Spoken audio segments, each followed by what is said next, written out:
Hey everybody, welcome to Aimee Nolte Music. I'm in a neighborhood, it's not my own, but it's pretty empty on a Monday morning, and we're gonna go for a little skate. Look at my new car, my new used car. Got my skateboard, got my GoPro with the Sennheiser MKE2. It's a little bit rainy, but here we go. We're getting into the end of March now.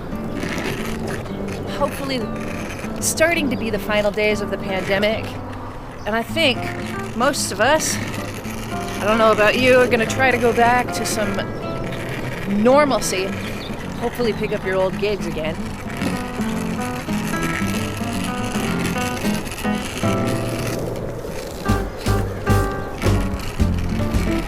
I was thinking back about what it's like to have a gig, like a solo gig at a restaurant.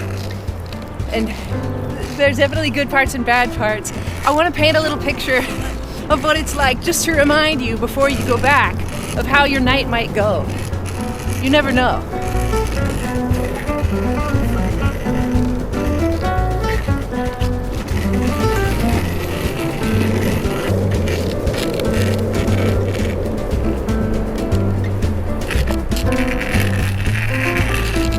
I just have to show you, I think this is the coolest tree.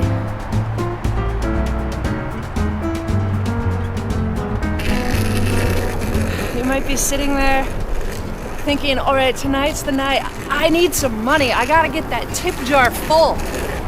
So maybe you're sitting there trying to figure out what you're gonna play for these people. How are you gonna make their night? How are you gonna make them so glad they came out to eat at this restaurant? But as you start to play, you get into your 4th, 5th, 6th songs, you realize that nobody's really paying attention to you, and it's kind of starting to get to you, and so you try even harder to play what they want to hear. Seems like the more beautiful you try to play, the louder their conversation gets, like it's a fight, like they're trying to compete with your beautiful music. They don't have the right to do, but they do have the right to do that, so that sucks. They're just out with their friends, but as you play, the conversation just gets louder and louder and louder till you know that you can't win this fight. For some reason, whatever the reason is tonight, nobody's paying attention to you. You realize that tip jar is not gonna fill up. So you think, all right, music, it's not about the money, it's ridiculous. Music is about, enjoyment, and if those people aren't gonna get an enjoyment from what I'm doing, I'm gonna enjoy myself. So maybe you start to work on the monk tune you've been learning, right? Like, why not? I'll shed it, I'll use this time as my practice time. I'll have a good time here, even if these people don't seem to care one bit whether I'm here or not. So again, you start playing beautifully, but this time you're not playing beautifully for them, you're playing beautifully for you. Yeah, why not?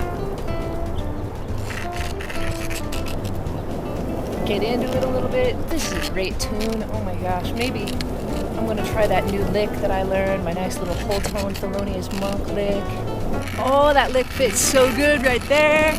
Woo! If only they were listening to me. It's all right. I heard it. Sounds fantastic. Going to my next chorus, feeling good about this new tune. I'm remembering the changes, everything. It doesn't matter if that tip jar is empty. It's not why I'm here. When all of a sudden you're launching into that second chorus and you feel a little tap on your shoulder.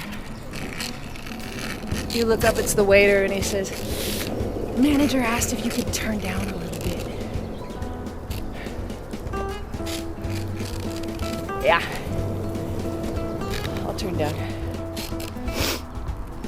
So what? You look at the clock. 5 minutes left until your break, until you get to go eat dinner. You think, oh, I guess I'll just keep playing my monk tune. Just maybe another chorus.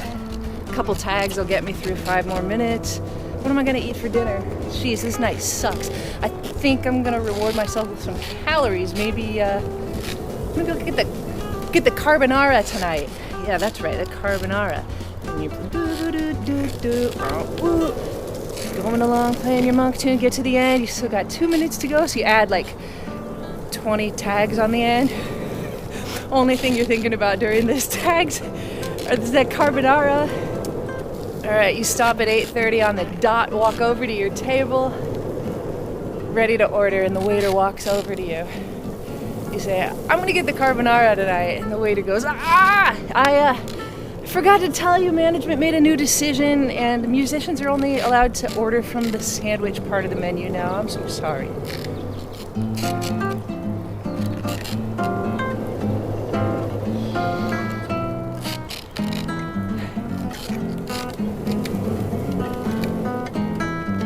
Music major in college? Yeah.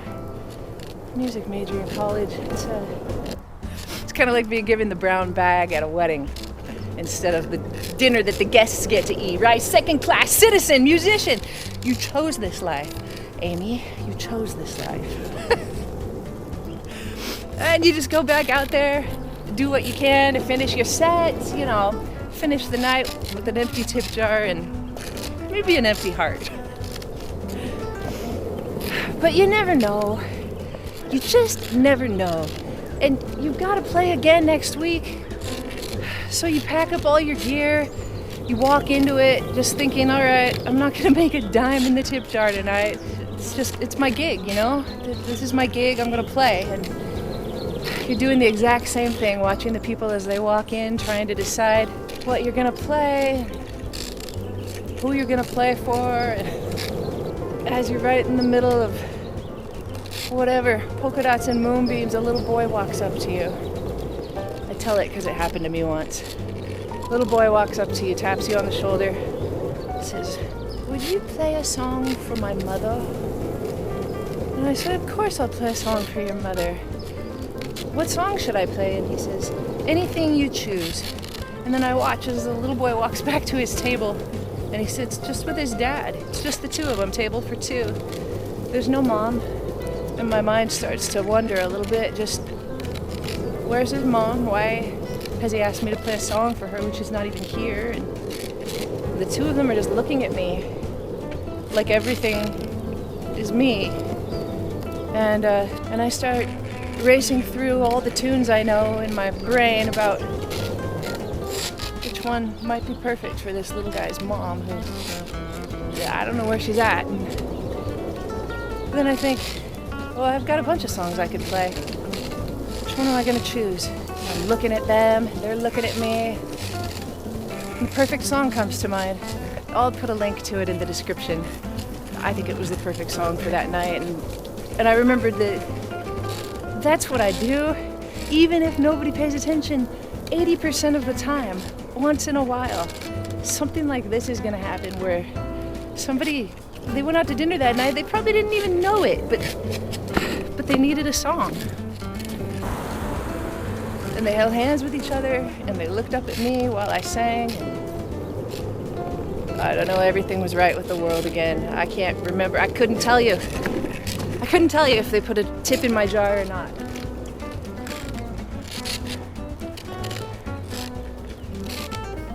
But I remember the way they looked at each other when I sang that song. So, go out there, get your gig back. Fingers crossed, get that gig back. Some nights you're gonna have something in your jar, some nights you're not gonna have anything in your jar. Some nights the conversation's gonna be so loud you can't hear yourself think, let alone hear yourself play. Once in a while it'll all come full circle. Something will happen and you'll remember why you went to school for music, why you spent those thousands of dollars and thousands of hours honing your craft, because you knew it was what you were born to do. And you're going to change people because of it.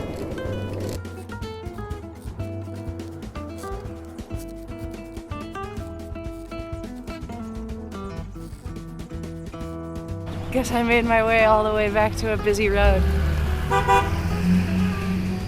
What's up, buddy? Little fact, those are poisonous, but beautiful. Now get out there and make some music. Thanks for watching, everybody. I'll see you next time on Aimee Nolte Music.